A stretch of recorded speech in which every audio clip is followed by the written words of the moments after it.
Mais en fait, c'est quoi un monstre? Un monstre, ça peut être un être vivant présentant une importante malformation, un être fantastique des mythes et légendes, bien une personne d'une odeur effrayante ou encore une personne qui suscite l'horreur par sa cruauté ou sa perversité. Je sépare en deux cette grande catégorie. On peut alors parler de gentils et de méchants. Prenons alors la catégorie des gentils. Je place deux autres sous-catégories, les humains et les créatures. Quand je parle de monstres humains, je veux parler par exemple de Gwynplaine, un personnage de Victor Hugo que l'on verra dans un extrait. Il entre dans la catégorie des monstres par la définition numéro 1, à savoir qu'il a subi une transformation hideuse. Comme le Joker dans Batman, on lui a agrandi le sourire. Dans cette catégorie, on peut aussi par exemple rencontrer Quasimodo, un autre personnage de Victor Hugo, mais cette fois-ci dans Notre-Dame de Paris. Ensuite, pour la sous-catégorie des créatures, je prends l'exemple de la Bête, personnage que l'on a vu dans le livre à lire pour cette séquence.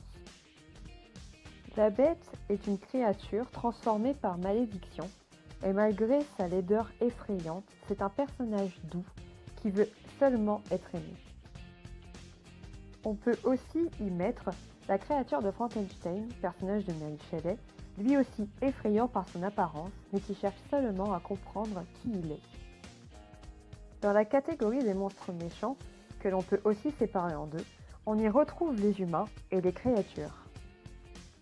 On y trouve donc les sœurs de Belle, humaines, mais pourtant cruelles contre leur sœur, allant jusqu'à l'empêcher de rejoindre la Bête, provoquant presque la mort de celle-ci. Victor Frankenstein est un autre exemple de cette catégorie. Il veut faire revenir à la vie une personne par l'électricité, comme un zombie, un savant fou en quelque sorte.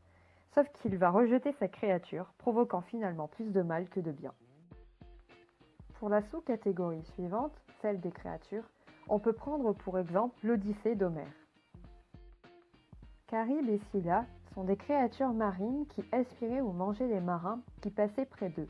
Dans l'Odyssée, Homère choisit d'éviter le gouffre, ou Charybde, à gauche de l'image, pour Scylla, le monstre à plusieurs jambes et tête, à droite.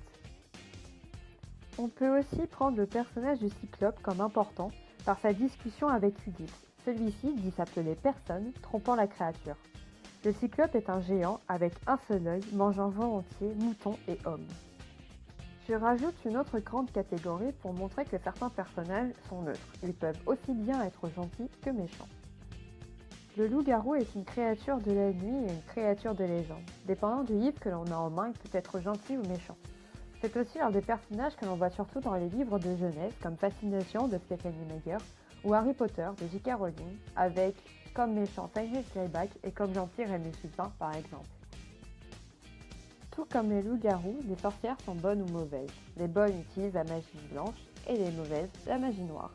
En France à l'époque, les sorcières étaient des guérisseuses qui utilisaient des plantes et des amulettes, mais par peur, des hommes les ont chassées. On retrouve des sorcières dans la littérature de jeunesse, comme avec l'auteur Roald Dahl ou Philippe Pullman.